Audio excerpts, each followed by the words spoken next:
We have a quorum. Let's start our meeting. Before the discussion of the first agenda item, members, please note that the term of this subcommittee will expire on the 12th of May. After this meeting, we have basically completed the discussion on the list of items for discussion.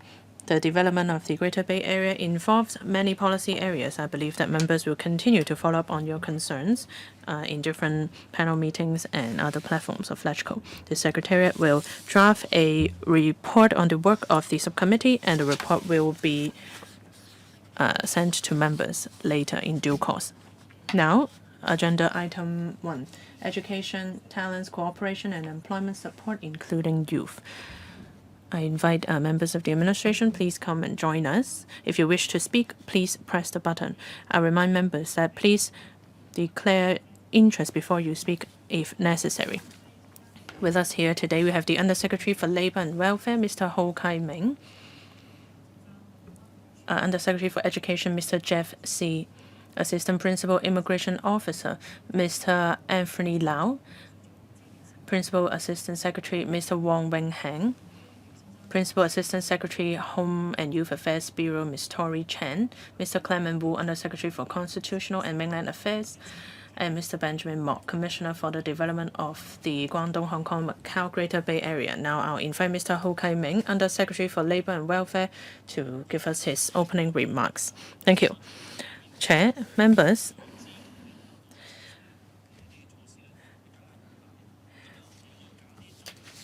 well, I will now give you the salient points on talent cooperation.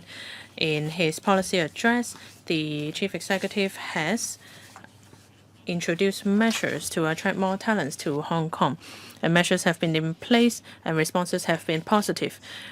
Since the launch of the Top Talent Pass scheme and the enhancements of the original talent admission scheme, the number of overseas and mainland talents are growing continually. If you've noticed,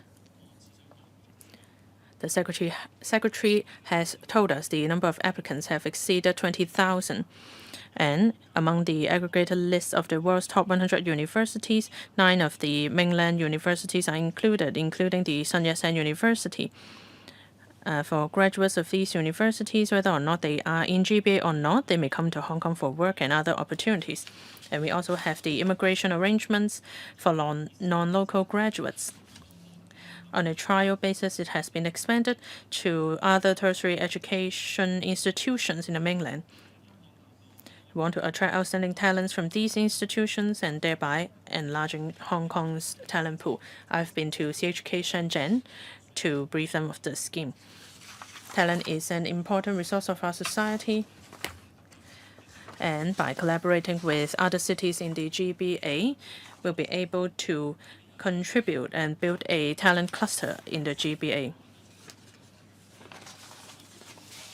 And for the Greater Bay Area Youth Employment Scheme, students have been deployed to work in mainland cities of the GBA. We have received positive feedback for the scheme, and the Chief Executive announced in the 2022 policy address the regularization of the GBA Youth Employment Scheme. The regularized plan was rolled out on 1st of March this year. And the participating enterprises should employ Hong Kong residents with bachelor's degree or above with a monthly salary of no less than 18,000 Hong Kong dollars and provide them with on-the-job training. We will continue to step up liaison with different stakeholders and to promote understanding among young people of the benefits of the scheme. I welcome questions. Now, Mr. Jeff C. from the EDB, please. Thank you.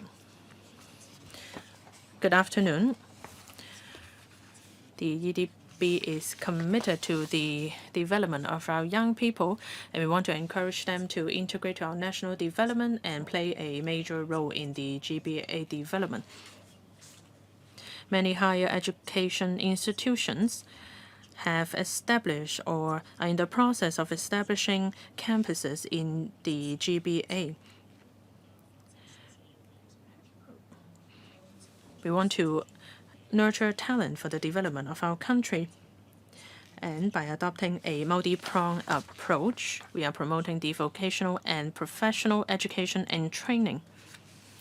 All along, we have encouraged VPAD providers, including the Vocational Training Council, that is the VTC, to strengthen their exchanges and collaboration with vocational institutes in the mainland, with a view to raising the level of vocational education and manpower training in both places. And we have been collaborating with education units and teacher training institutions in the mainland.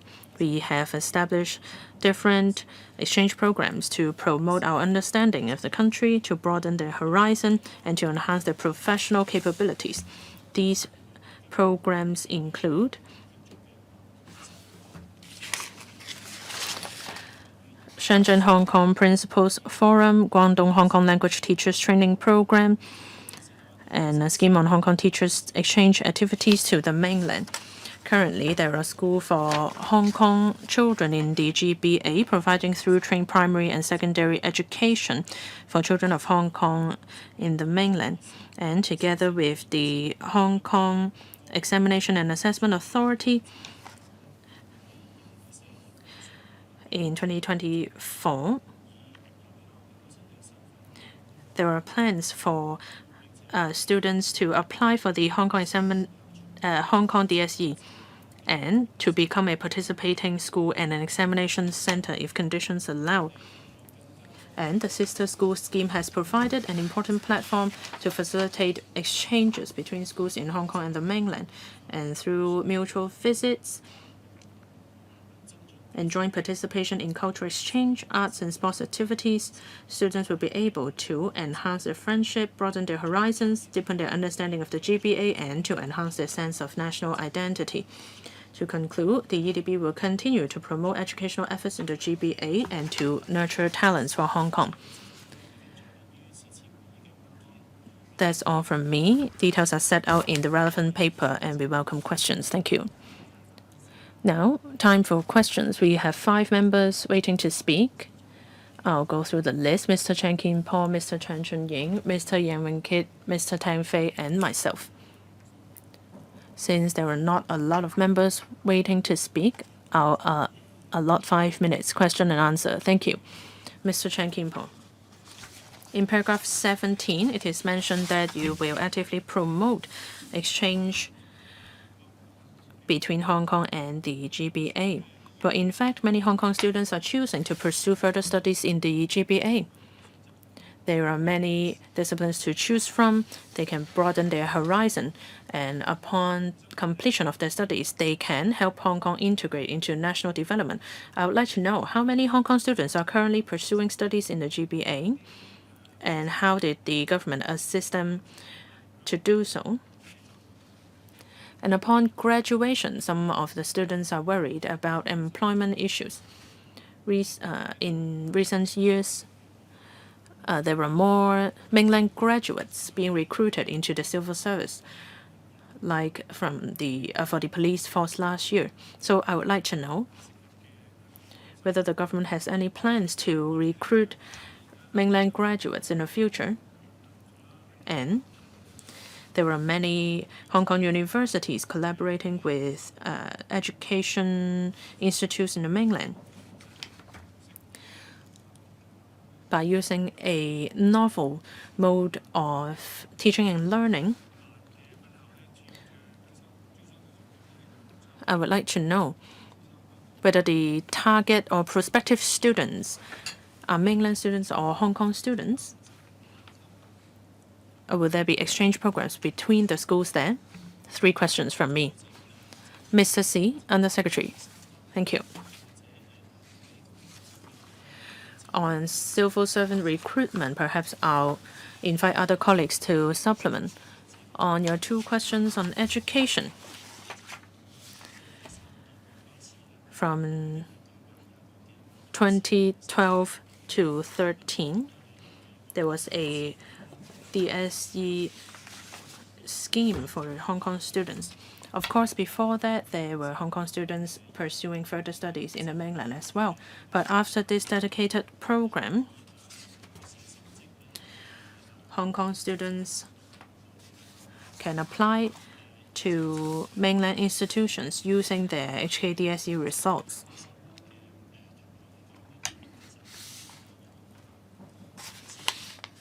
For students pursuing studies in the mainland, in last year alone, there are more than 38,000 Hong Kong students who applied for the general examination in the mainland.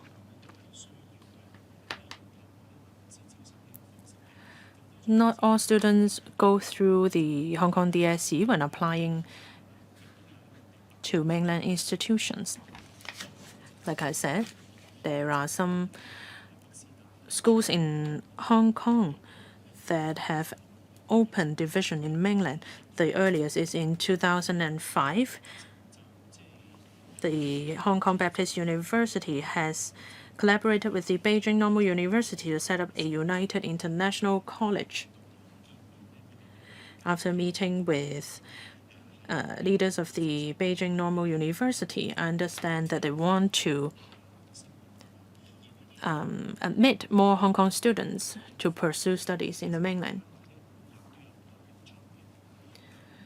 There are many collaborations involved, such as for the Chinese University of Hong Kong and the Hong Kong University of Science and Technology.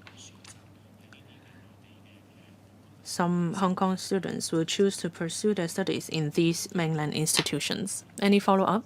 No. Next, Mr. Chen Chunying. Oh, I'm sorry. How about the question on civil servants? Will you recruit mainland graduates as civil servants? Mr. Wu, Under Secretary.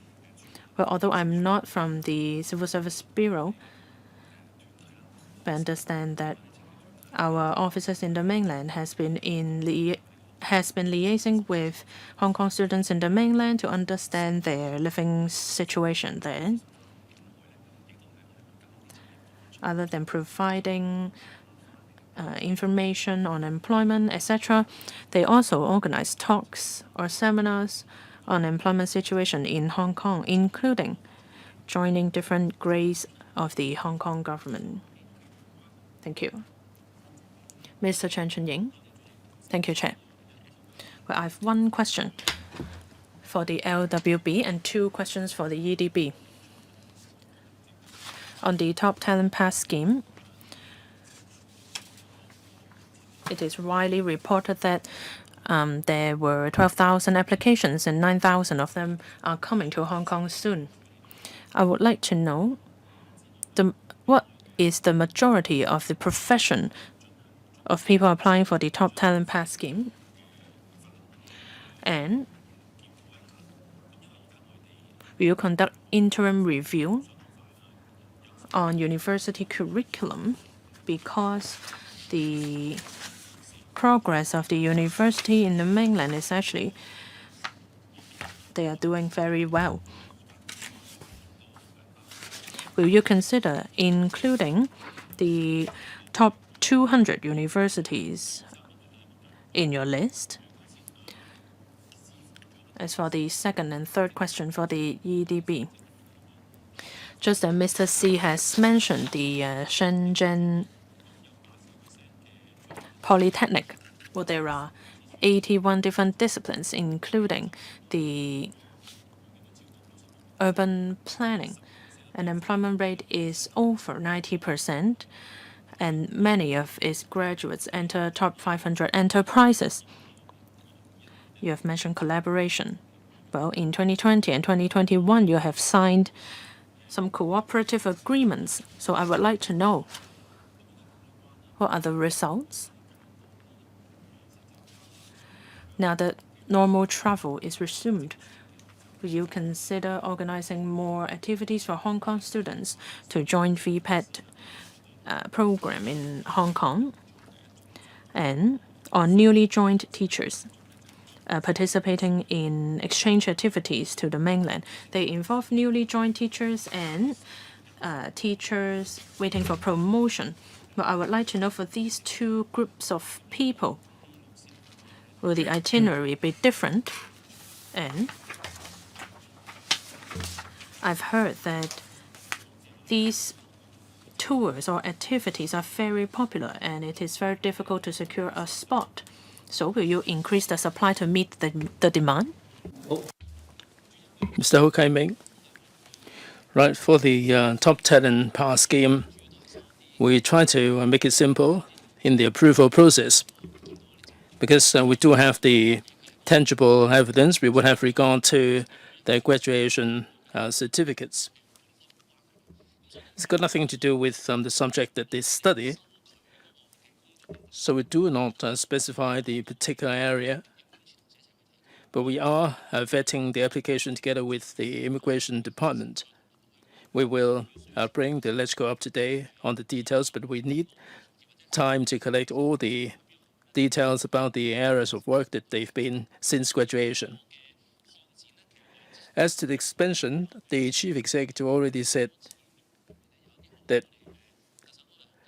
the chief executive said he would follow up on the colleges. We will certainly bring members up to date. What about the interim review and the scope of the review? There was the question asked. Yes, indeed, Madam Chair. A year after the scheme has been in place, we will conduct the interim review to see whether we meet the KPI, 35,000 per year, and also any adjustment will be looked at. It only started towards the end of last year. We will conduct a review at the right time.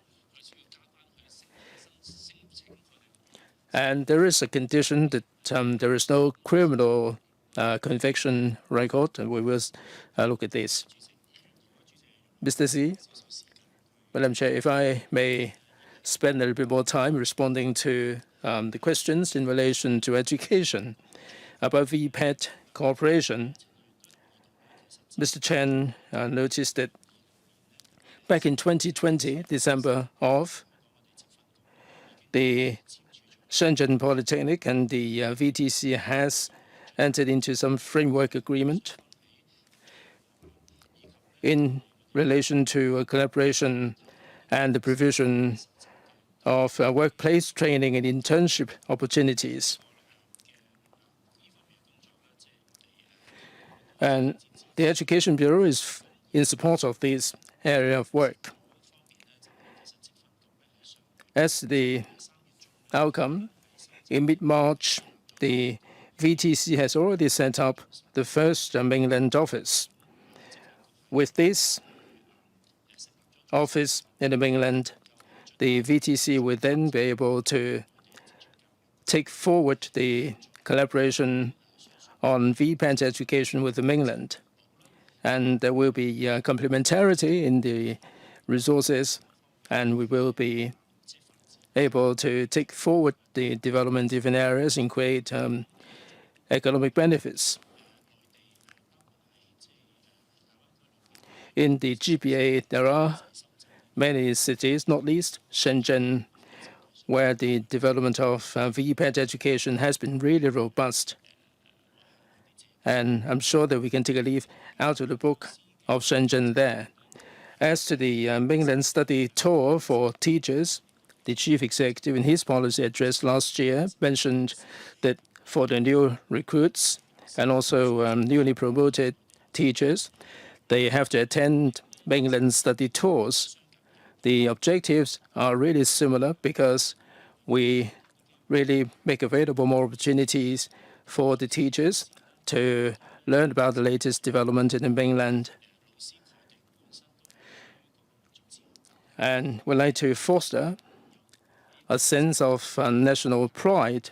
We'd like to enhance this so that they would be able to then foster a sense of national identity in the students. As to the content, in many of the study tours, we do collaborate with the teacher training institutions in the mainland. Not only do they learn about the development of the mainland, there are also talks and workshops on education for the newly promoted teachers.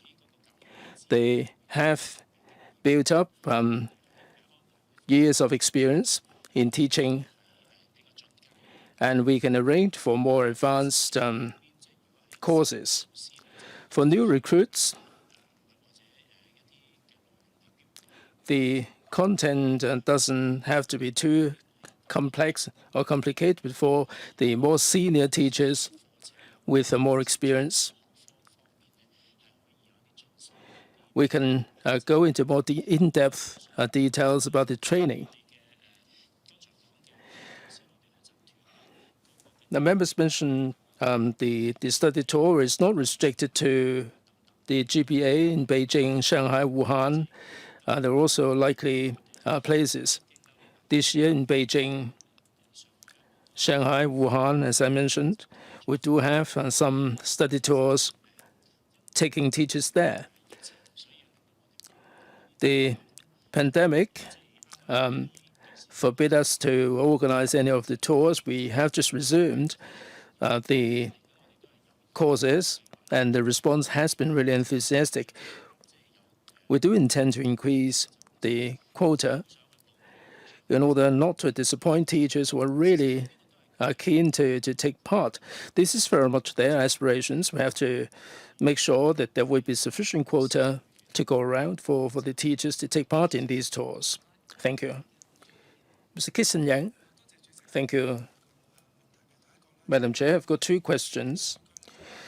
In the GPA, the schools for for Hong Kong students are very popular. They're oversubscribed. There are many schools like Pui Kyo is running a school in Shenzhen. It is also oversubscribed. I am an alumna of Pui Kyo. I'm also a teacher there. I think these are very popular programs.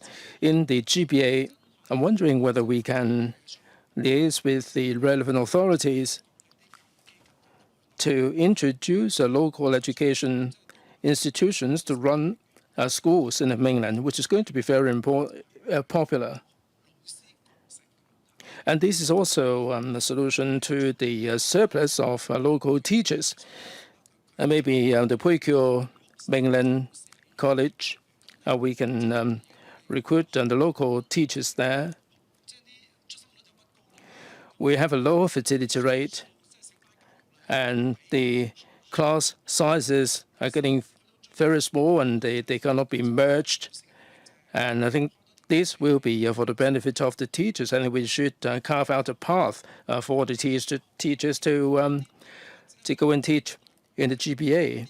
If you do not run more schools in the GPA, this is a non-starter, and it's going to be a win-win situation. The teachers will have a pathway, and you will be able to shrink down the classes or the school. Second, there are many young people who told me that they are really good at cooking, and they really want to open restaurants there. And in the GPA, it is difficult for them to get started. Do we have any validation program? If someone is really good at culinary skills with the accreditation, they would be able to get started with their business. Because if they just flying blind in the GPA, it would be very difficult for them. You look at the Cha Chan Teng, the Hong Kong cafes, they would have the endorsement of the celebrities. Perhaps we can have some accreditation for the chefs. I mean, it's like the Chinese Cooking Institute, and also the cosmetics. I mean, the beautician. I mean, if they can get accredited at a certain level, they will then be able to get started with the business in the GPA with the accreditation. It's only with these accreditation that you will be able to get them there. You may pay them $18,000 per year. What happened next? Many people are telling me that after GPA, they will end up coming back to Hong Kong. I think you ought to offer them some assistance to empower them, equip them with the ability to carve out their own pathway in the GPA. You should empower them in order to see them sail through all the difficulties. Mr. Z. Thank you very much, Mr. Yang. As to the schools for Hong Kong students in the mainland, it has been going on for some time now.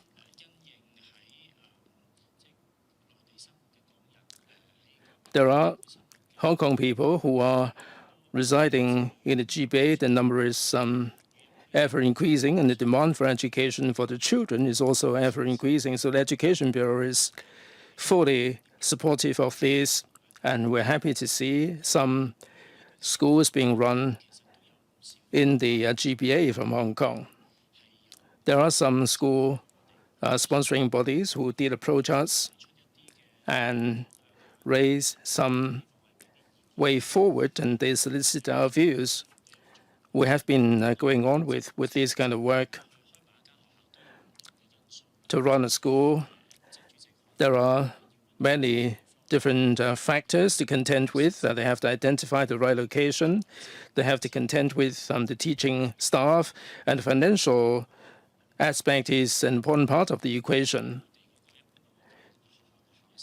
In the mainland, the school sites tend to be larger, and the financial capital would be quite considerable. We've seen some success stories, and in some cases, the school sponsoring body will need to have more in-depth discussion. Now, we've seen some successful schools which are pretty popular, and other school sponsoring bodies are also really proactive in exploring the possibilities. But I must say that it all depends on the location. There are different cities in the mainland, and the demand for local curriculum may vary from place to place. In Shenzhen, for instance, it is more sought after, maybe. And some are saying that if they experience recruitment or admission difficulties, would they be able to have sustainable source of students? Here in Hong Kong, there are some schools that are facing chronic admission problems, and there is a likelihood that there may be a sustainability problem, so they have to have sustainable source of students. But anyhow, we are prepared to support this. As I said at the very beginning, there are some schools of this nature that would like to run the DSE courses, and they like to designate their school as the exam center. We are only too delighted to coordinate. Madam Chair, about the accreditation and the mutual recognition of the credits and so on, we did have some discussion with the Department of Education in Guangdong. The credits, we're talking about mutual recognition of the credits at school. We do have the QF, the qualification framework, and there are 7 tiers there. The QF is not just about the academic level. There were some accreditations that would recognize the working experience, and that would stand the practitioner in good stead. It would enable the practitioner to score higher level.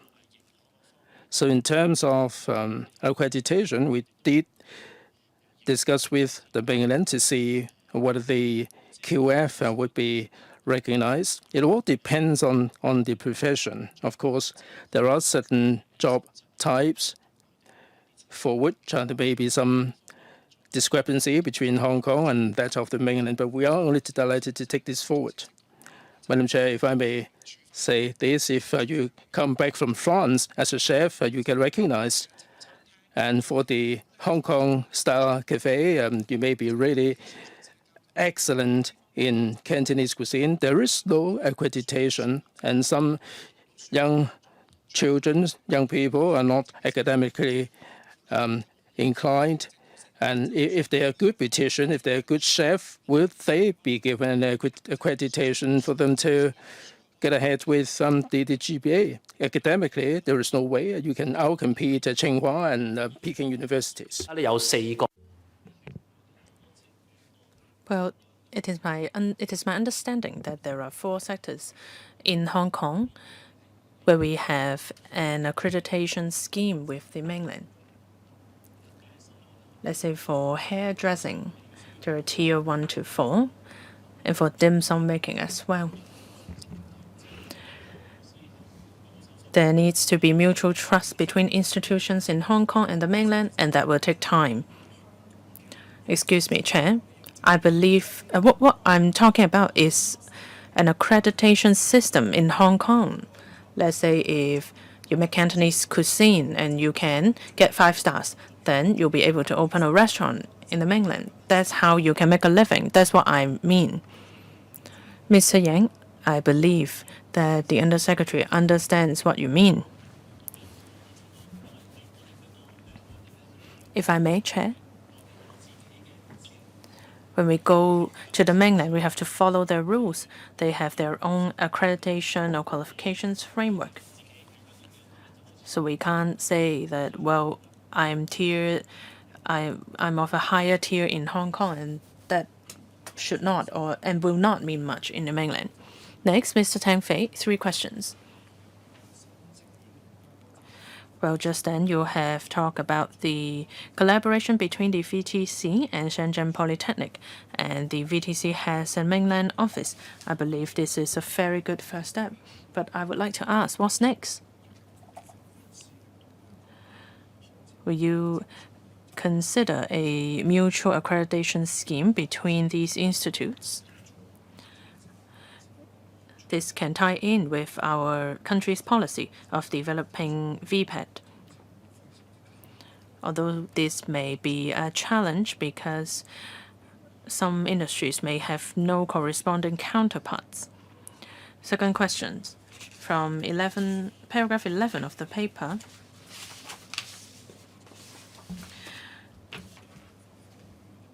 Is that you encourage enterprises to pay applicants with a salary of no less than $18,000, and that the government will issue a monthly allowance of $10,000 to enterprises.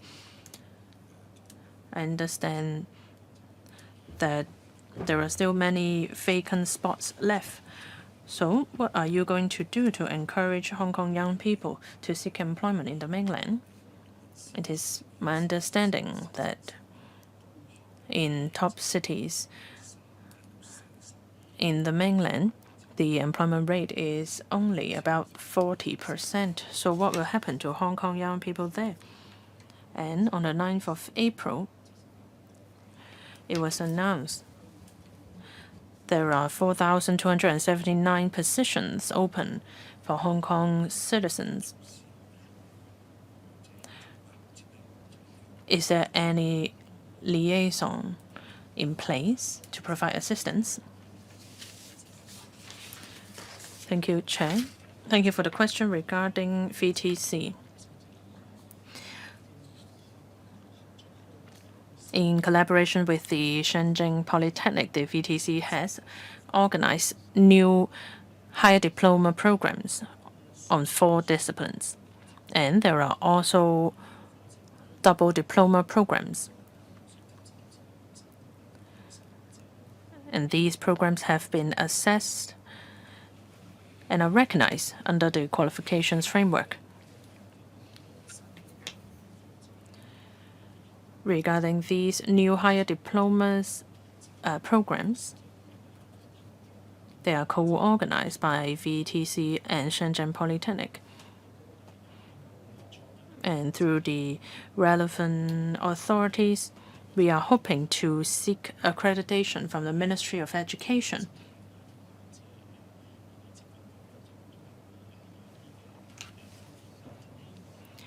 There is liaison going on between the Ministry of Education, Shenzhen Polytechnic, and VTC. We hope that this can facilitate further cooperation. Actually, as early as 2008, we had co-organized higher diploma programs for electrical engineering. We have accumulated experience, and in the future, we hope to roll out more co-organized program. Thank you. How about the second and third questions, Mr. Ho? Paragraph 11 regarding the GBA Youth Employment Scheme.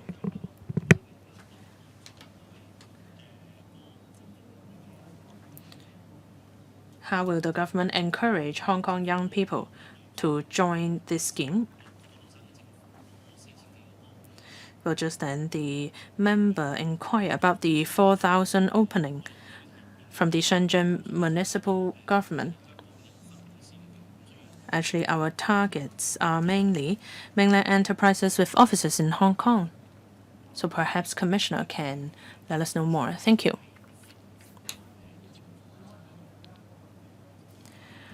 The mainland government is opening 4,000 positions for Hong Kong and Macau residents to apply.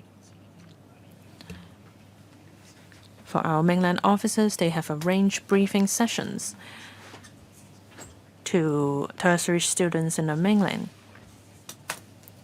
They have briefed them of the application process, and we have also disseminated such information on our social media platforms, such as WeChat. Thank you. Have you done any review on the effectiveness of such publicity efforts through WeChat, etc.? Thank you, Chair. We will continue to review the effectiveness of our publicity efforts. There are many opportunities in the GBA in different areas, so we will continue to step up our publicity efforts. Thank you for your questions and your comments.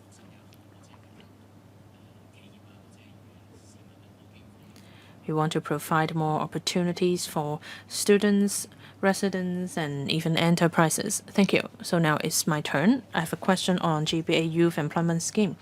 I believe that it is a successful scheme because there are many applicants. However, there are not enough positions. Now the monthly salary is $18,000. I would like to know how many people have stayed to work in the GBA after the scheme. And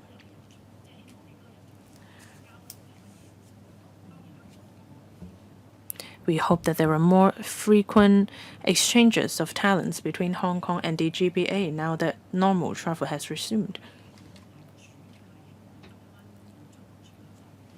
So I would like to know whether you would focus on young people who prefer to station in GBA, or you want to see a flow of talent between Hong Kong and the GBA.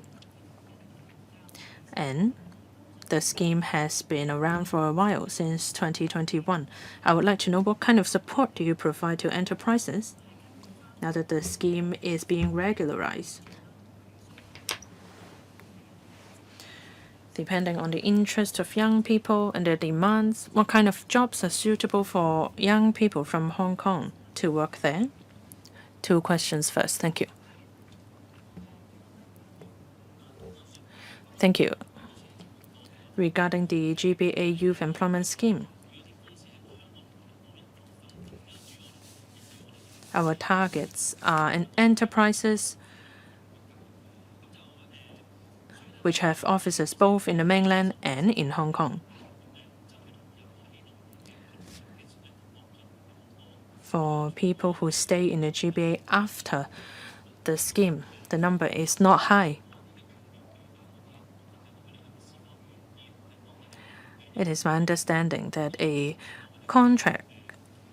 many contracts have been offered to these young people upon the completion of this employment scheme, but whether they choose to accept the contract or not is out of our hands. They may decide not to stay in the mainland. But more importantly, we want Hong Kong young people to have living experience in the GBA. After the regularization of the scheme, we will engage the services of 2 organizations to provide assistance to participants of this scheme. We want to organize an alumni club. This is to organize a talent pool. They can exchange experience and see how they can improve further. The Labor Department is currently handling that, and in due course details will be announced. Perhaps I'll follow up on your reply. Well, now you have told me that not a lot of these participants stay in the mainland after the completion of the scheme. Have you found out where they went after the program? Did they return to Hong Kong or elsewhere in the mainland? Well, now you said that you will organize an alumni club.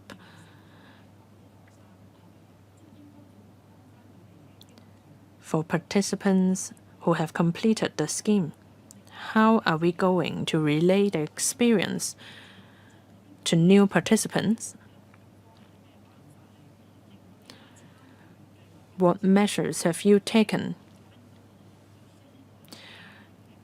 to ensure that these participants will continue to stay in the GBA? Well, the LWB has conducted a relevant study, and we have briefed the panel on manpower of the details. Well, actually, for fresh university graduates in Hong Kong, their monthly salary is about 14,000. That is rather high by mainland standard.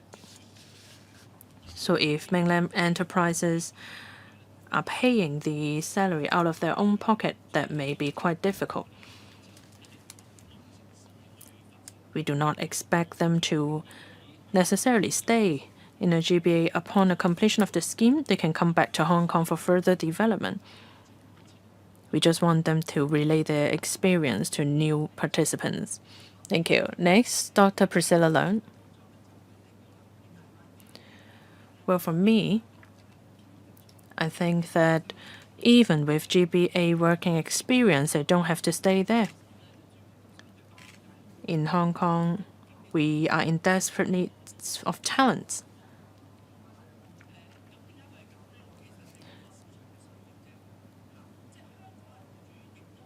For Hong Kong employers, perhaps they need young people with work experience in the mainland.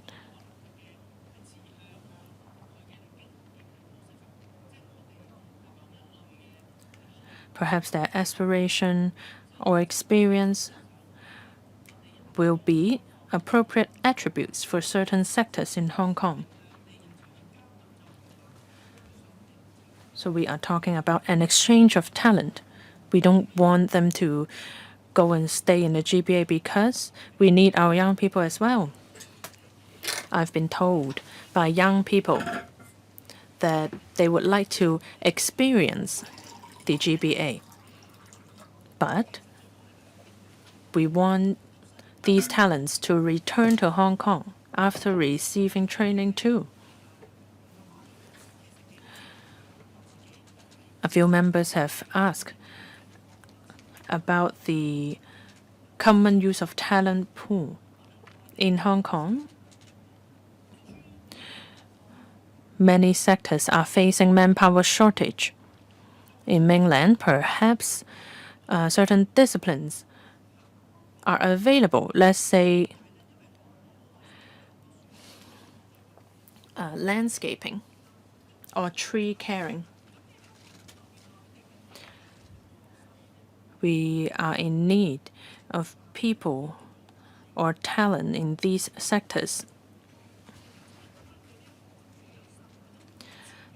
There are many young people maybe interested in this sector, yet they do not have the information required. If such which disciplines are available in the mainland. Let's say community hygiene. Let's say in handling of rodent infestation.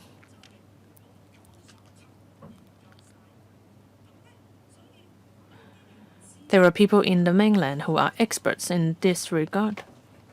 Somehow we did not know about this, and we only try to solve the problem ourselves. Perhaps we can introduce talents which can help us tackle our challenges. So I hope that in the future, you can complement each other in recruitment sectors, because I can see that the Immigration Department has started a recruitment exercise in Beijing. Well, in terms of employment, we hope that the employers can recruit more. The employers can do this through the Labor Department, of course, because with sheer number of vacancies, it may not be so focused, but indeed, we have to do this system. We are liaising with the UGC to see whether the courses like CHK and also other institutions can join this system. We are still liaising with the UGC for the time being, and we will certainly furnish more information to members.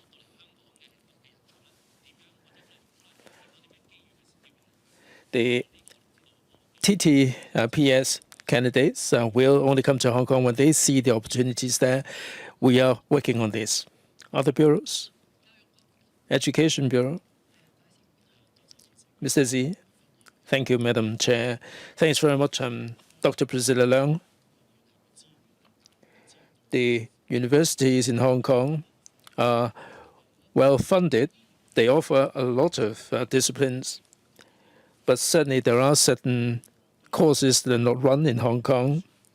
Like some students are interested in tree management or and so on. We may not have the training in every Hong Kong, and there are 132 tertiary institutions.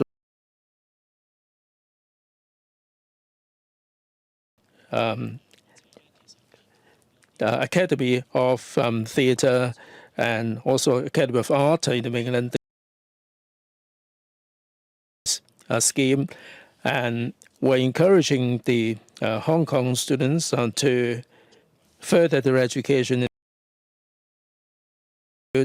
back to Hong Kong upon graduation. Like Member said, we do need all manner of talents, and we are poaching, grabbing talents from all over the world, including the mainland. Dr. Leung, in paragraph 15,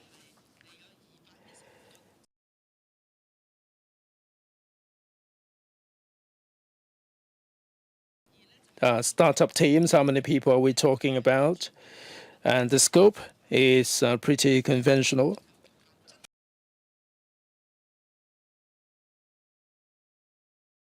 So we do need to have a broader scope.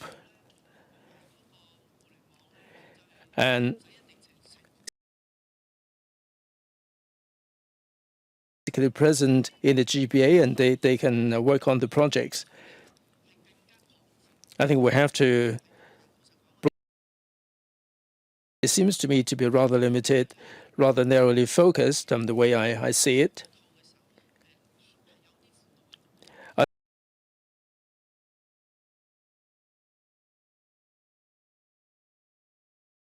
Venture into the GPA, they may face setbacks on the path, and they may not be able to find a. We really want to help them, and they're responding to our urge. By the time they graduate, we do really want to hire them. They don't necessarily have to work in the GBA. We do need a lot of talents here in Hong Kong as well. Thank you. Mr. Kennedy Wong. Madam Chair, this is a very important subject today, and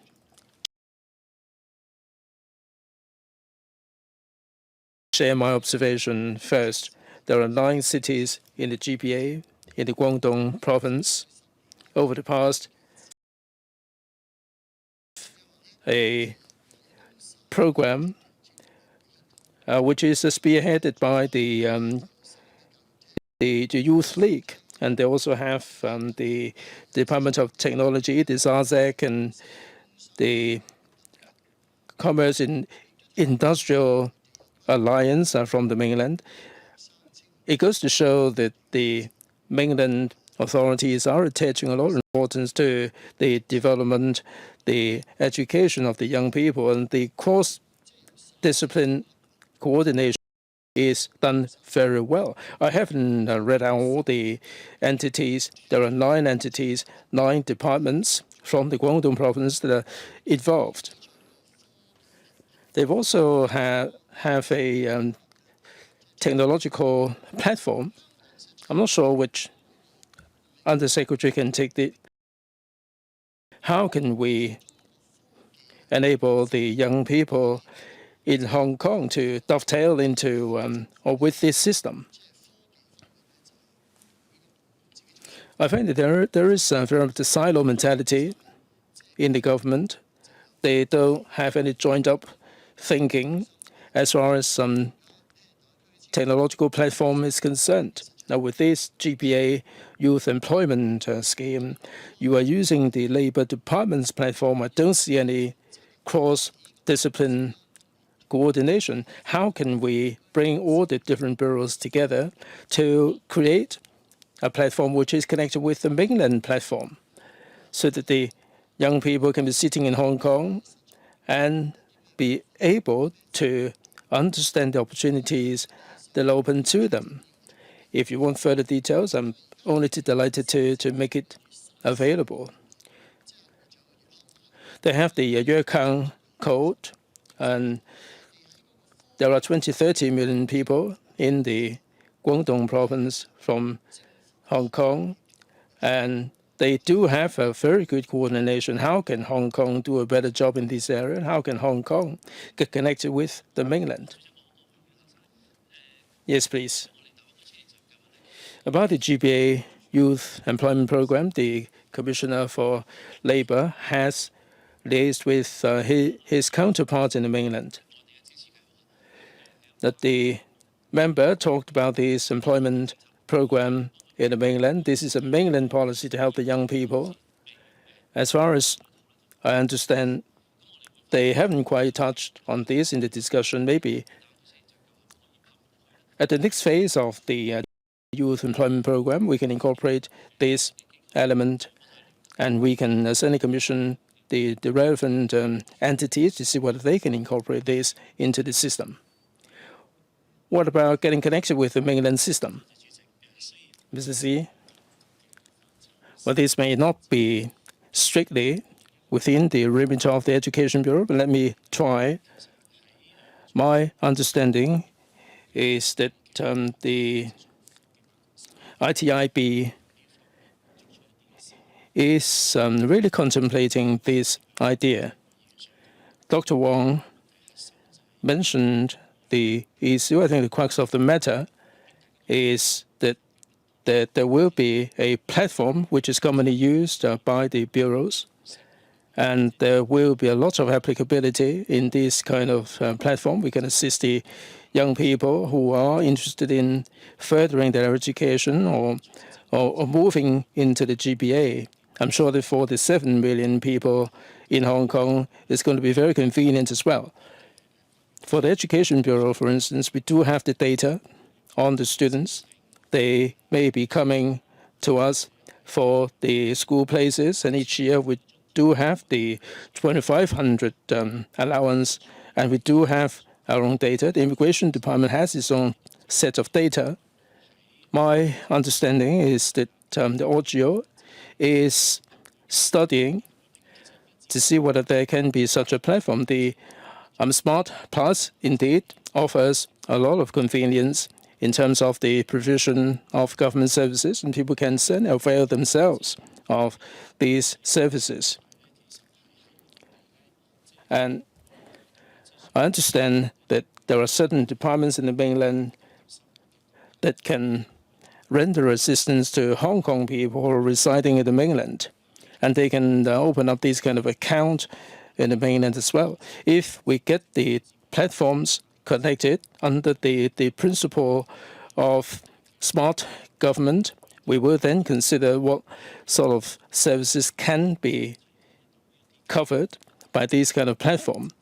I am all in favor of this. For a young person, where should I go for the information? If I want to start my entrepreneurial business, what sort of information would become available? How can I get access to the information? These are important questions. We have the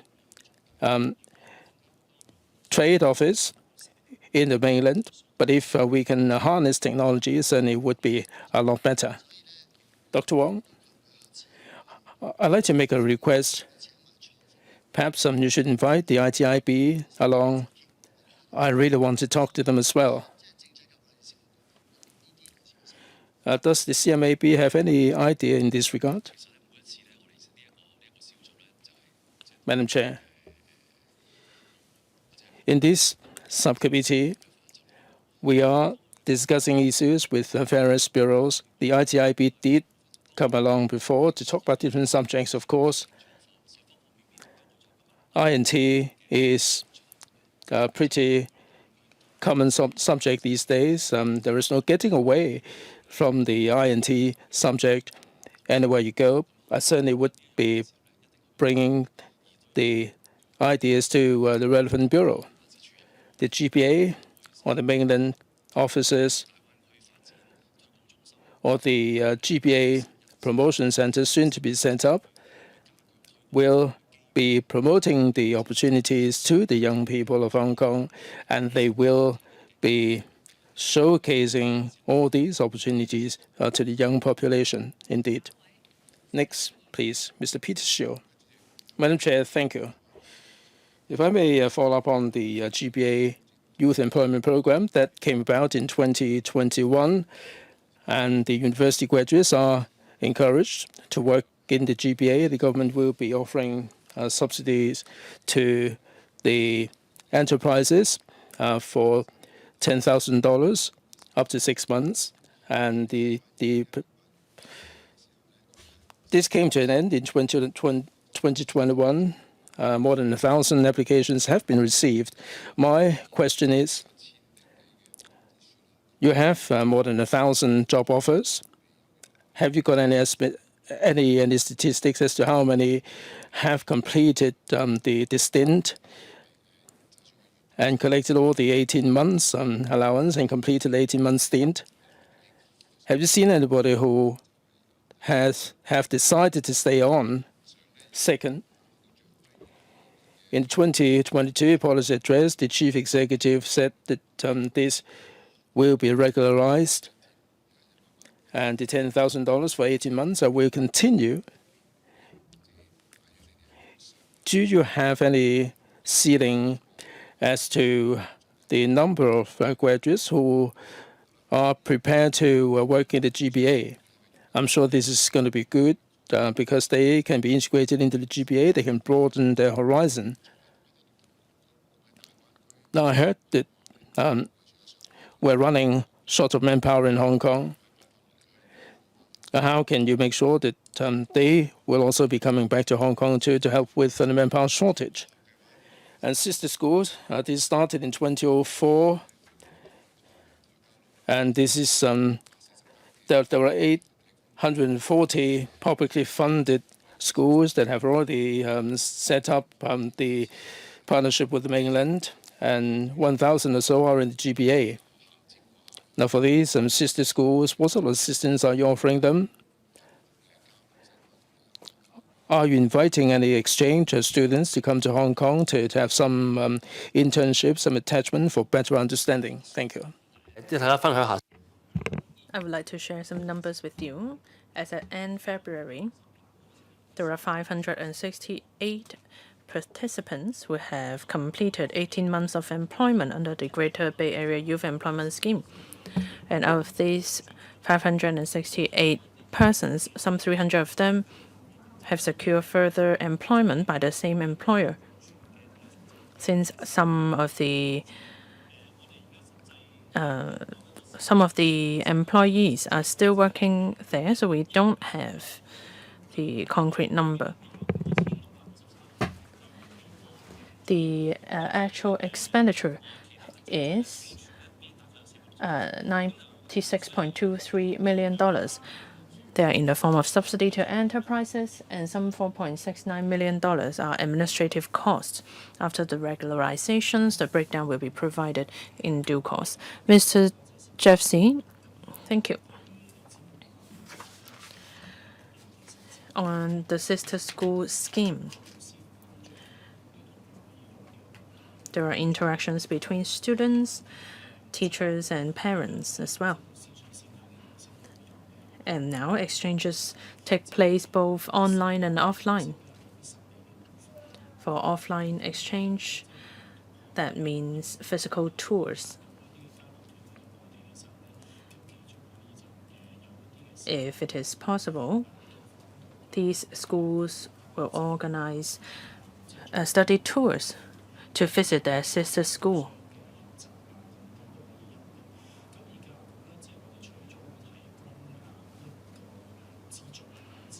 Other than providing subsidies for sister schools, this year the subsidy amount is $160,000.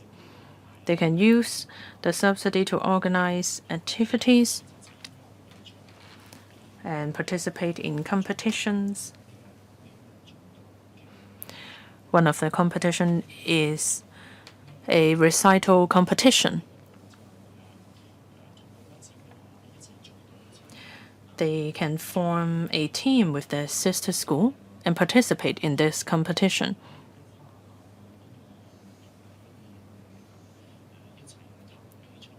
Through this collaboration and through the competition, they can enhance their friendship. Any follow-up? For LWB,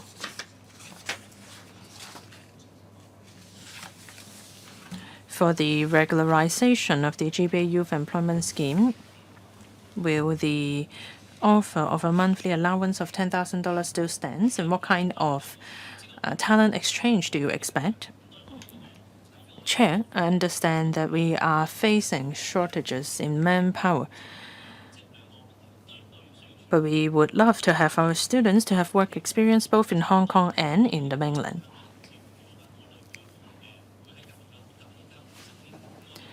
The meeting room next door, they are discussing how to tackle the manpower shortage of Hong Kong. I'm sure that this is being handled. Thank you. So that concludes this item. Our next item, commerce and trade development in Hong Kong in relation to the GBA.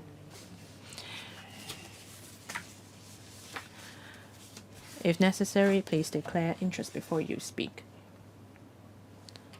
And if you wish to speak, please press the button. Thank you.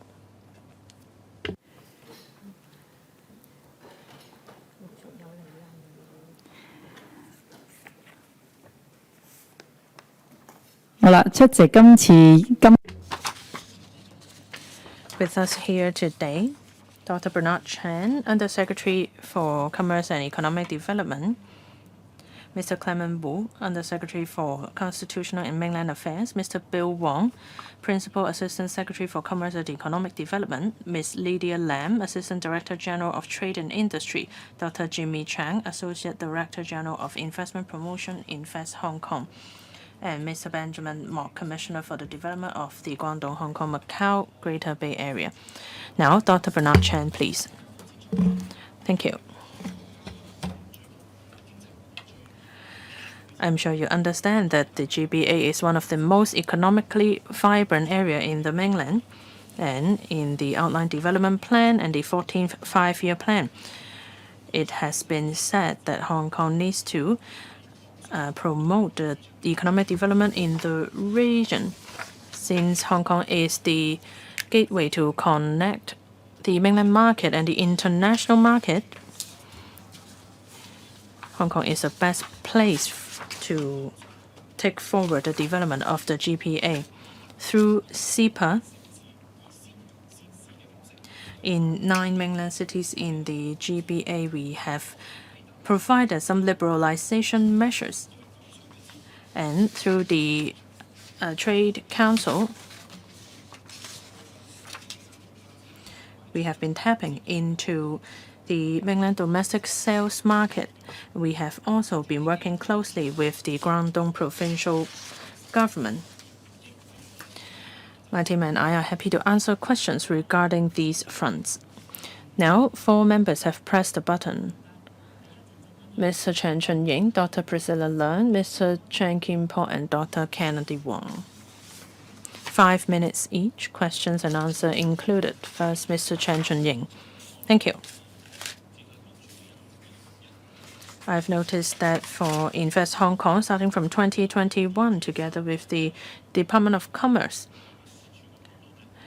you have been utilized the mainland offices to attract foreign investments. And in the past 2 years, you have organized many online and offline briefing sessions.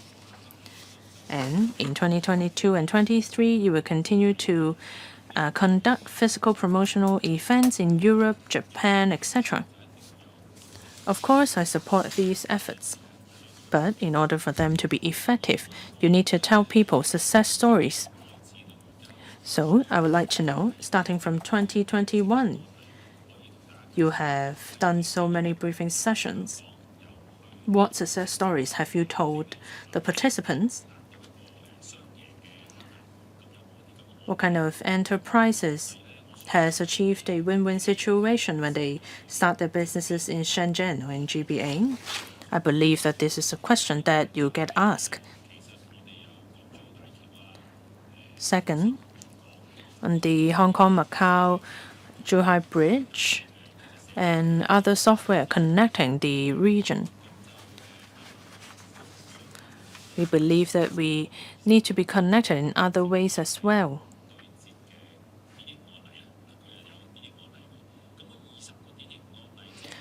There were 20 examples published by the mainland authorities regarding these connections, and there are 7 of them are on business environment.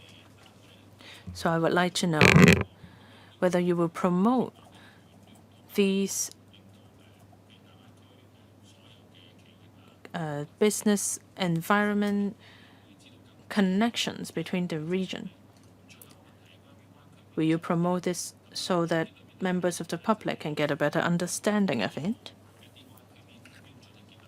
And in the paper, it is mentioned that some GBA standards have been established, including many areas, covering 110 items, including food quality, Cantonese cuisine, transportation, etc. So there are 2 types of standards. There are no established standards, and they have to come up with the new standards commonly adopted. And second type is one that is already established and that will be included in the GBA standards.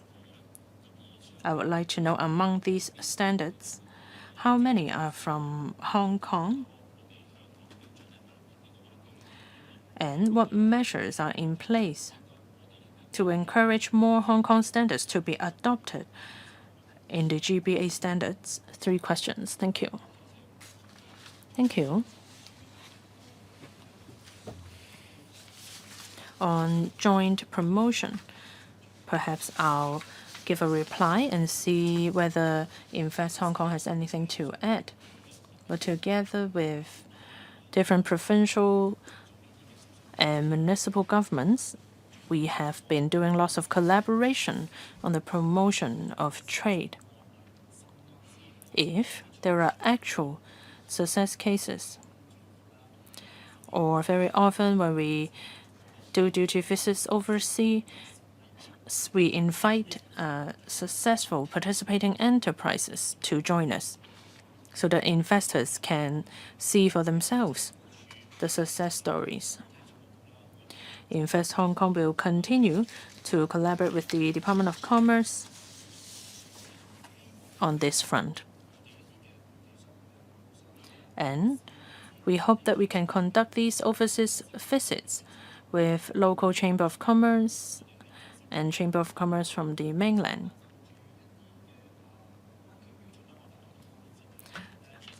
And on GBA standards, it is mentioned in the paper that the Guangdong Administration for Market Regulation has announced 2 batches of some items in 2021 and 2022, and this list covers many different areas, such as food safety, Cantonese cuisine, medical care, etc. This is actually the list of standards is actually at a very early stage. The Guangdong Administration for Market Regulation is consulting the relevant sectors. At the same time,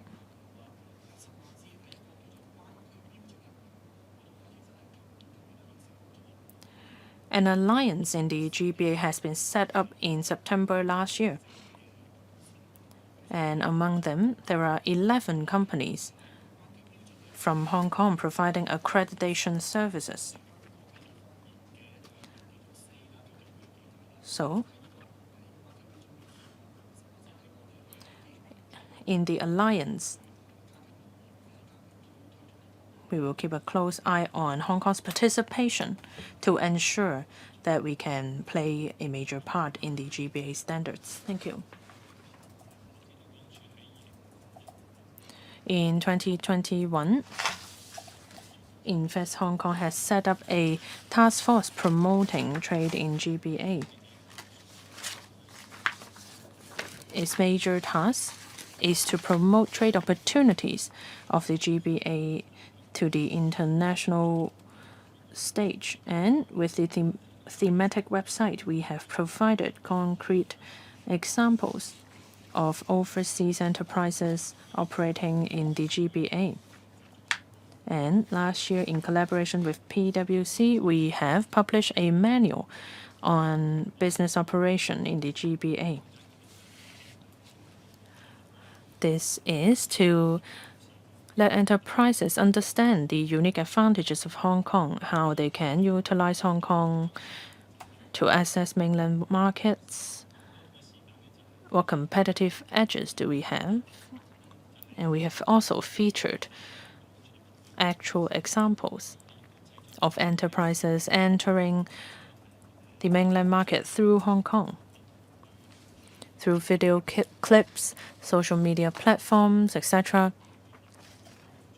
We have explained to global investors why enterprises have chosen Hong Kong as the gateway to enter the mainland market. Okay, any follow-up?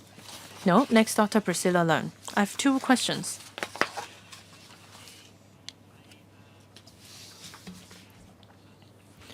The first question is a very common question for people traveling or doing business in Hong Kong. The first one is on the daily limit of the renminbi account. Let's say the limit is at $20,000 per day. If I want to purchase a flat, I need to put down the down payment. And if I need to finish a transaction, this limit poses inconvenience. Lately, I visited Shanghai, and friends there told me that they have been keeping a close eye on the Hainan Island free trade situation. I think that Hong Kong is caught in the middle. Money cannot come to Hong Kong. Can we solve this problem through the GBA?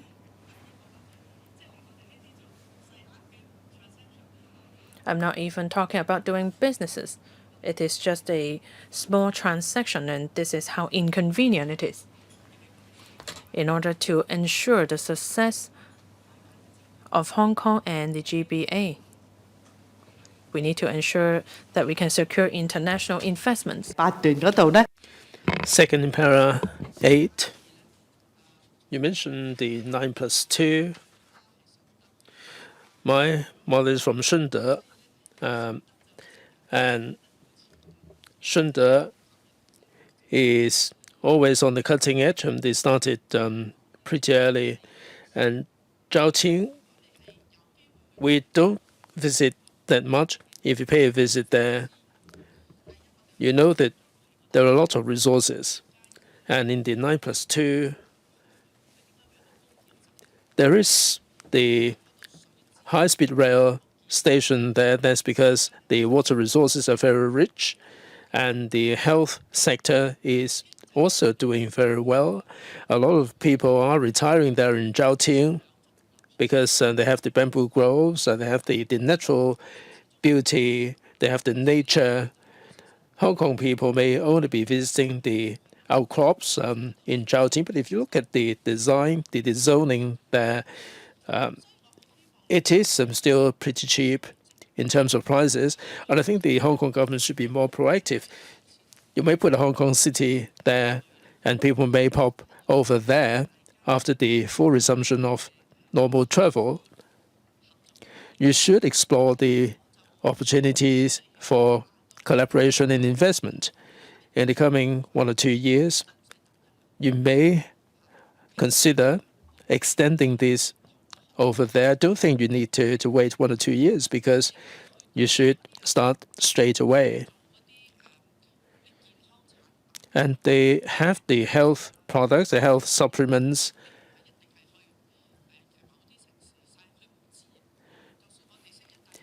And even for those who know about the Belt and Road Initiative, they probably don't know much about Zhaoqing. And I'm wondering whether you've been there yourself.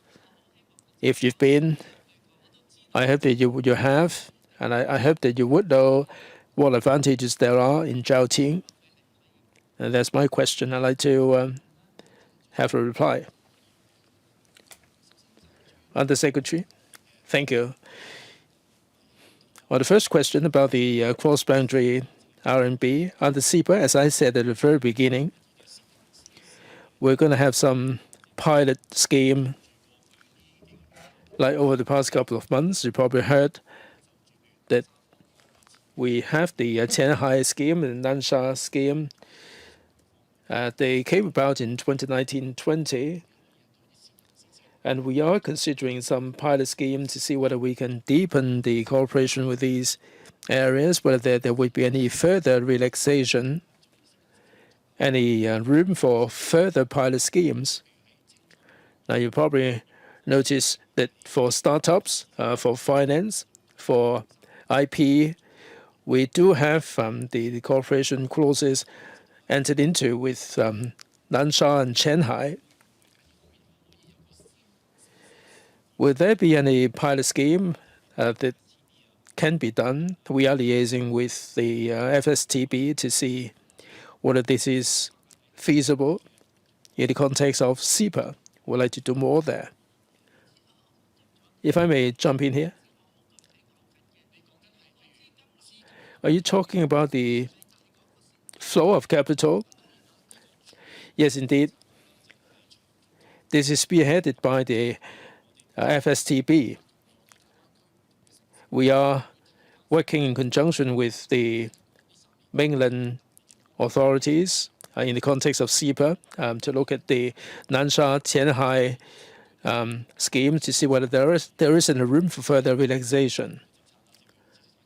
Like IP, we can do more, and Also, FSTB, can they do more in the area of financial side of the equation? I will certainly convey your message to the FSTB.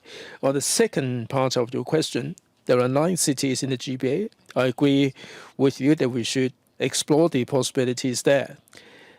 Through the TDC, we have the Go GBA information platform and a one-stop platform, the business support center. We do have the physical point in Zhongshan, Foshan, Dongguan, Qianhai, Nansha, Hengqin. We have the physical presence in these 6 cities. Within this year, in Zhaoqing, like you said, and Jiangmen and Huizhou, we hope that we're going to have this Go GBA one-stop platform. And we also have the online platform. And that way, all the information regarding the GBA will be made available to the SMEs, both online and offline. And we will be able to get connected with the SMEs. Now, for trade missions, certainly this will continue. We will be taking trade mission to the 9 cities. There would be more of the same, spearheaded by the TDA. We may be going to Zhaoqing and any of the 9 cities in the GBA. We hope that we will be matching the businessmen with the opportunities. Right, let me say this. Members do have very robust network themselves, and they can render some assistance. I don't think you should send the same delegation. You may not be able to achieve any breakthrough there in your mindset. And they do have distinct characteristics in these different cities. Mr. Chen Kin-po. Madam Chair, I thank you for hosting so many meetings in this subcommittee, and this is the last meeting. And a report is going to be put together. There is only one point I'd like to make here. You've done so much. You cover a broad spectrum of subjects. And I hope that the administration would have regard to all these hard work, and the business sector in Hong Kong, overseas business sector, should be made known.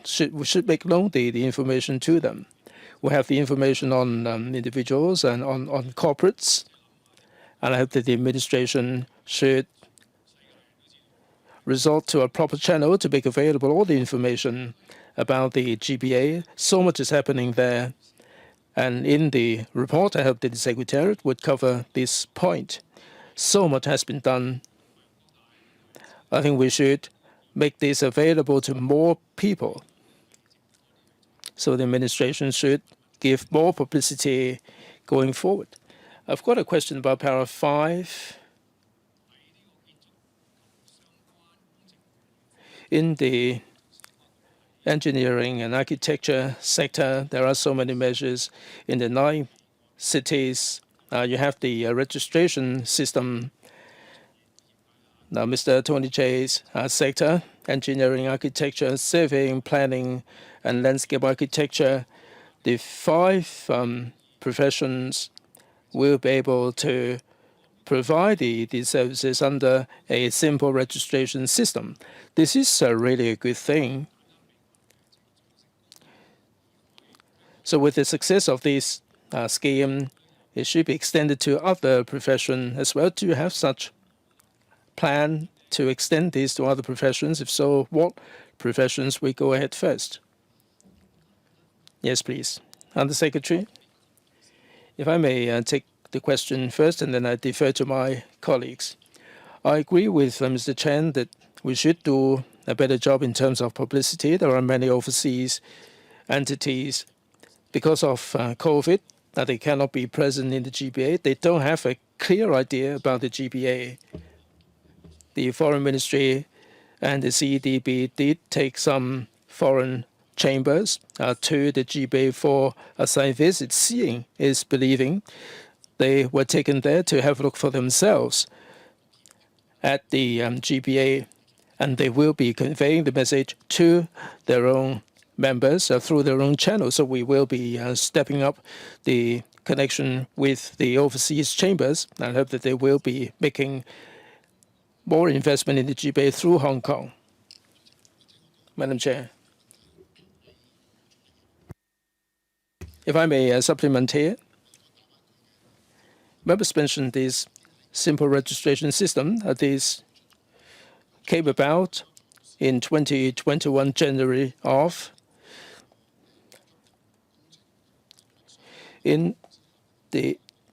for the companies under engineering and construction, and the professionals under this system can take part in a simple registration process, and then they will be able to acquire the equivalent qualifications in the mainland to practice in the mainland. Because they are given this qualification, they can practice there. Other than the 9 cities in Tianhai and Hengqin free trade zones, there are corresponding measures. There are some companies from the chambers and also from the institutes, professional institutes, that can also make inroads into the GBA to practice. After 2 years of operation, 130 enterprises have taken part. Well, all these are in the paper. My question is, would there be an extension to other professions? Indeed, we are liaising with the relevant bureaus in the mainland to see whether there are any new professions that would be considered. We will certainly do this. This has been around for 2 years, and we have already started discussion with other bureaus and departments in the mainland.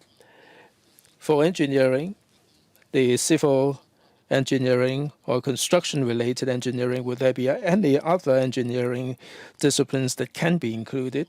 Discussion is in hand. And as and when details become available, we will certainly bring members up to date. Will you broaden this out to cover more professions? There are many professions that are pretty professional. They do have their own track record, and people are happy about their track record. Dr. Kennedy Wong. Madam Chair, thank you.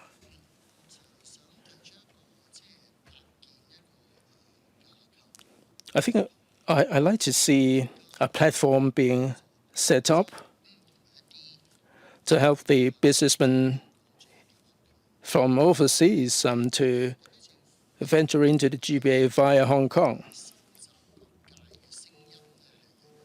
The Hong Kong government has got very good institution to collect opinions.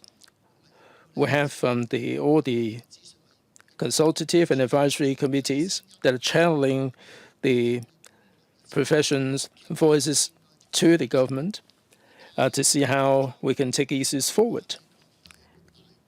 But if you broaden this picture out to cover the 9 cities in the GBA, the 9 cities plus Hong Kong and Macau, I understand that Mr. C.Y. Leung did set up the consultative committee on the Nansha development. This is no ordinary setup. This is approved by the Guangdong province. I have to make a declaration. I'm a member of this advisory committee myself. I am sitting there as a member from Hong Kong. There are also members from the mainland. There are officials from the mainland. They have been operating into the 3rd year now. I've got a suggestion today, and I'd like to gauge the views of the administration. Under the steering committee of the GBA, perhaps we can have some G2G platform.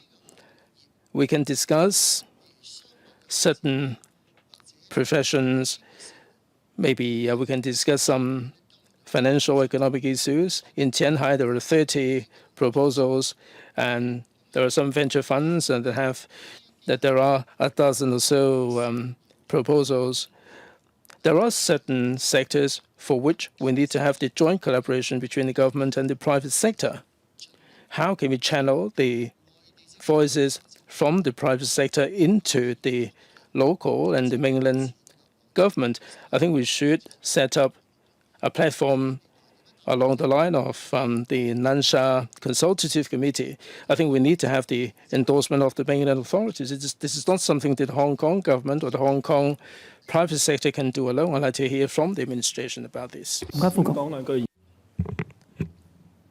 Perhaps I'll give a reply first and see if CMAB has anything to add. Well, for the G2G mechanism, we already have several in place, including those between Shenzhen and Hong Kong. And under the CEPA framework, under the Shanghai scheme, etc., we are looking into the possibility of opening up other sectors.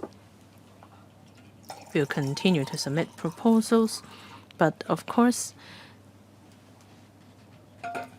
we need to have mutual agreement before proceeding. So we will continue to follow up on this. It will be CEPA's 20th anniversary soon, and we hope to introduce new measures as important milestones. And on other areas such as IP trading, together with other GBA cities, we will set up cooperative platform.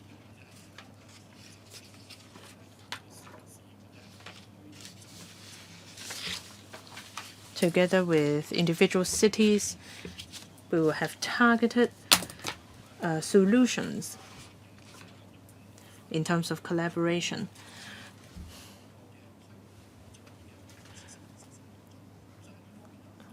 We have different pilot schemes with different target districts, and we will continue to deepen the G2G connection with the mainland. Mr. Wu, anything to add? Thank you. For G2G, Dr. Chen has given you a reply. From the Shenzhen-Hong Kong collaboration, this is the earliest attempt at G2G. And now there are many dedicated teams, including Guangdong-Hong Kong and Shenzhen-Hong Kong collaboration.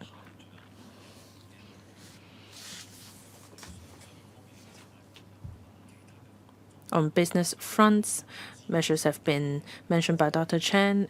As for other aspects, we already have other G2G mechanisms in place. I'm sure that our collaboration is tight-knit, and we welcome other types of information are available.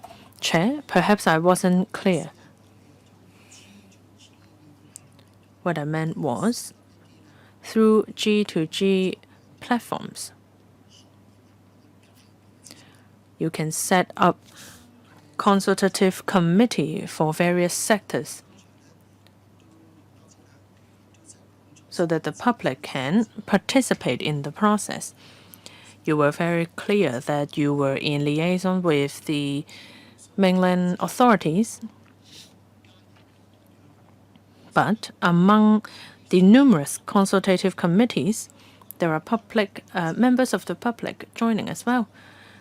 So how can members of the public participate in the consultative process? Just then, for the Nansha Consultative Committee on Guangdong-Hong Kong cooperation, they have members of the public serving as members. Myself is one.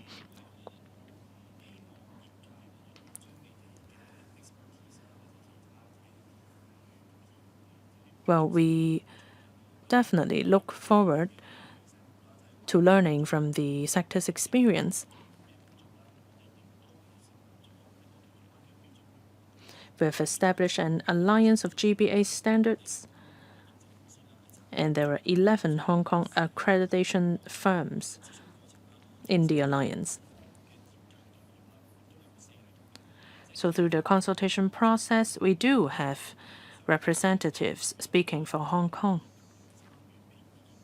And members of the sector have been invited to join and give their opinions.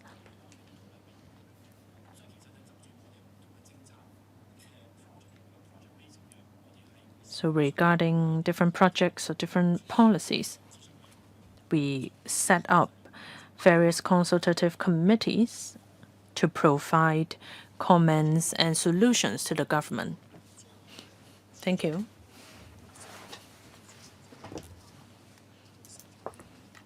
Well, your example is that within Hong Kong you have collected views from the sectors. But what I was referring to was within the GBA. I hope that in the report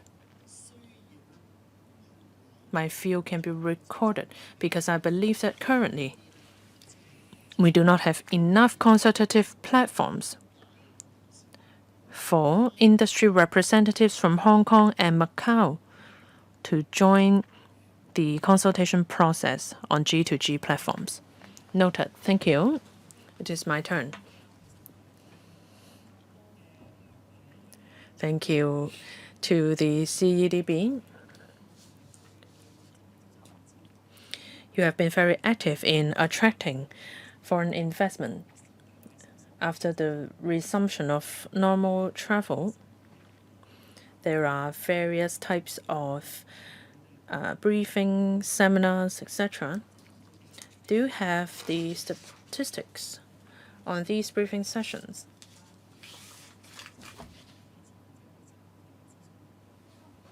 On whether or not the relevant stakeholders were able to participate in these sessions. Take myself for an example.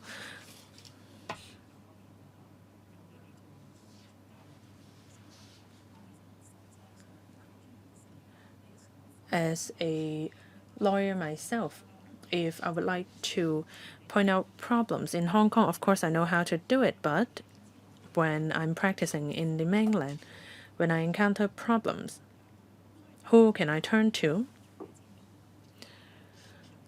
That's why what Dr. Wong suggested, a consultative platform.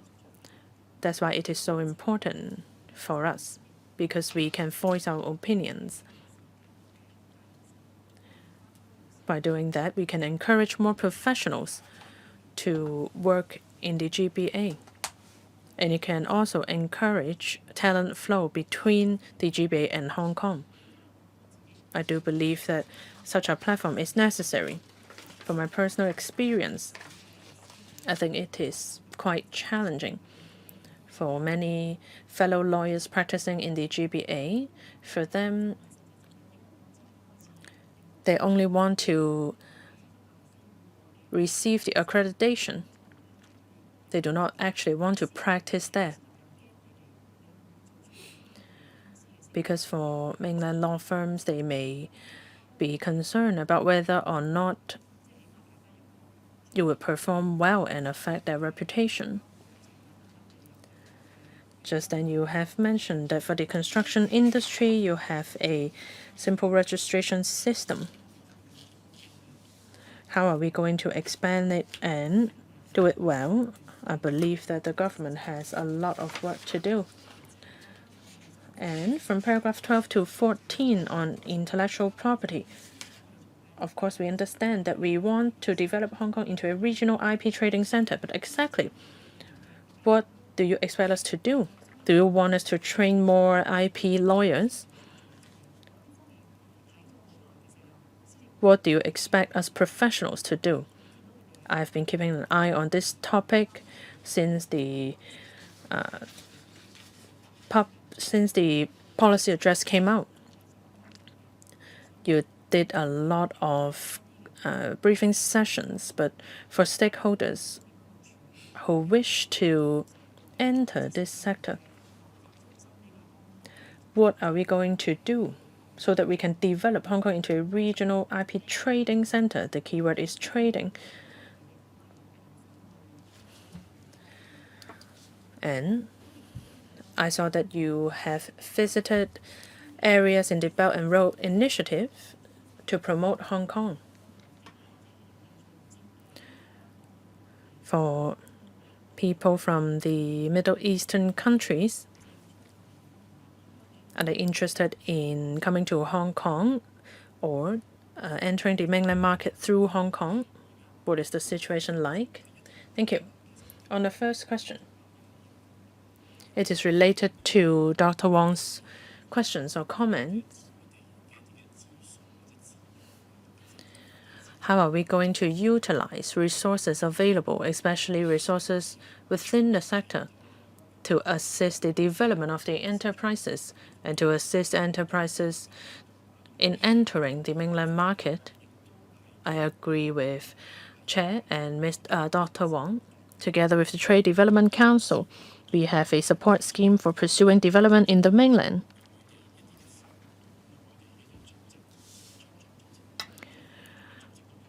Together with Chamber of Commerce with the mainlands and startup businesses in the mainland, through exchange sessions, etc.,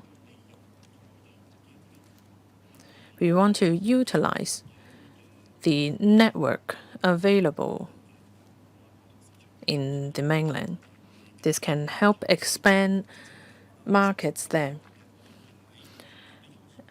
For the first phase of the support scheme in Beijing, Shanghai, or Guangzhou, top cities, and other strategic cities like Zhaoqing, Chengdu, etc., will roll out our work in these cities. Second, after attracting investments, what kind of follow-up will you do?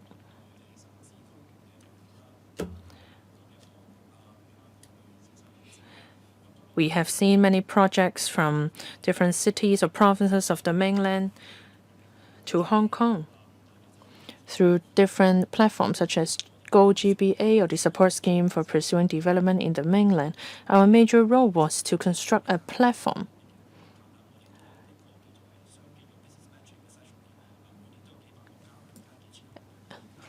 every year during the summit. We provide business matching. At the moment, we do not have the capability to perform track and trace. Yes, we have matched the businesses, but after that, what happened remains a business decision. So at the moment, we do not have the capability to perform track and trace. So we need to see how we can enhance the effectiveness.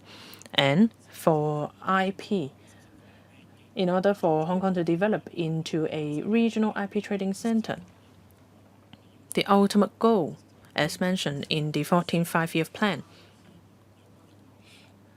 is for all IP trading projects, let's say patent transaction, etc., we want them to be conducted in Hong Kong. We want to introduce IP rights to the mainland through Hong Kong, or vice versa, into the international market. To achieve this, a lot needs to be done. We need to set short-term and medium-term and long-term policies. Just then, the Copyright Amendment Bill has been passed. So under the digital environment, how can we protect the rights of IP owners?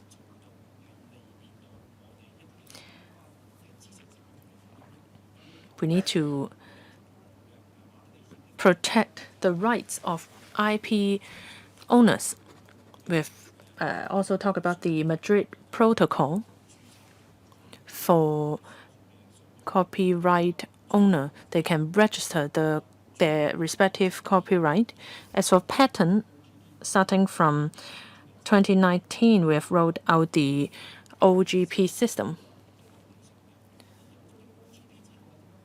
Our progress has been quite good. IP is a regional issue. For other jurisdictions or other economies, they will see whether our system is up to date.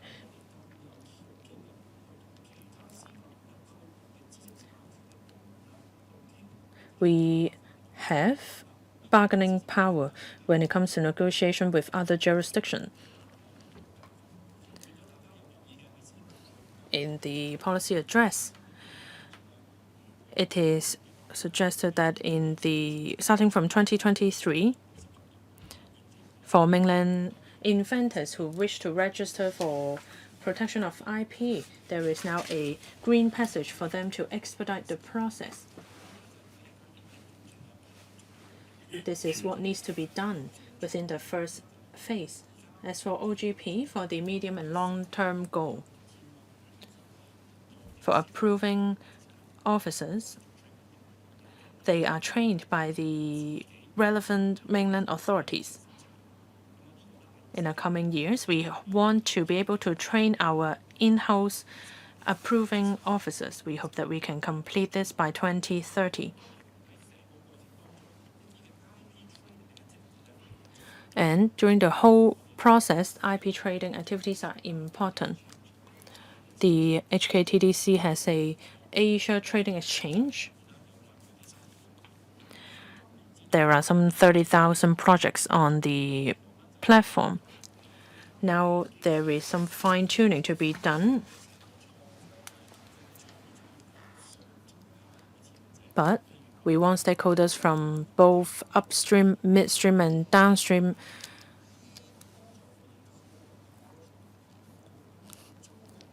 to understand how they can commercialize their product. We hope that through IP trading strategies, such as licensing, etc., we hope that we can help them achieve this.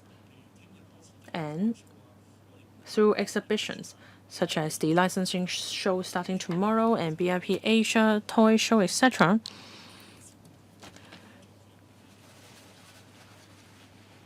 there are exhibitions regarding IP as well.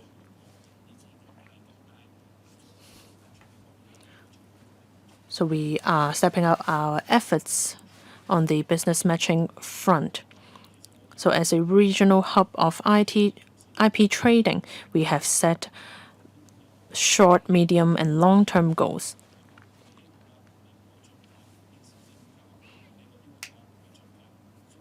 We hope that we can develop Hong Kong into a regional IP trading center as outlined in the 14th five-year plan. Right, members have put all the questions that they'd like to put, and thank you very much for joining us. Thank you very much. Unless members have any AOB items, meeting is now adjourned. And thank you for your support. Thank you all very much.